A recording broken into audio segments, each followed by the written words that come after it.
समझा समझा नहीं क्या, sorry I was busy somewhere. मैं अब एक्चुअली क्या कौन अब कौन कॉल मुझे किया त्रिपुरा से आपको? त्रिपुरा से वो कौन कोई तो फोन किया है, एमएलए फोन किया था बीजेपी वाला। ओके।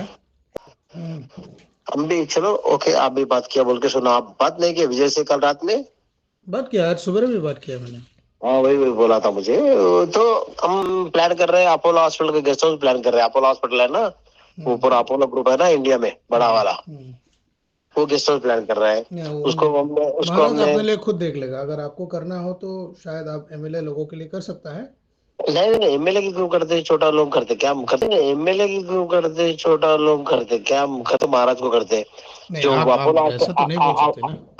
नहीं नहीं, अपोलो हॉस्पिटल का गेस्ट हाउस जो एमएलए के लिए तो चमचा लोग नहीं रहता ना, गवर्नर सर रहता बड़ा आदमी है। एमएलए कैसे छोटा हो गया भाई? एमएलए क्या जी, एमएलए 50,000 का एमएलए उधर, हमारा तो 8 लाख 10 लाख का एमएलए।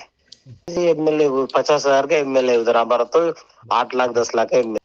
हमारा नहीं राइट, कारपोरेटर का ओके। 1 लाख एनीवे, हैदराबाद। महाराज खुद देख लेगा। ओके। ओके, आपको टेंशन लेने की जरूरत नहीं है। बाकी तो अगर जो भी होगा, कुछ भी चाहिए रहेंगे तो मैं आपको बता दूंगा।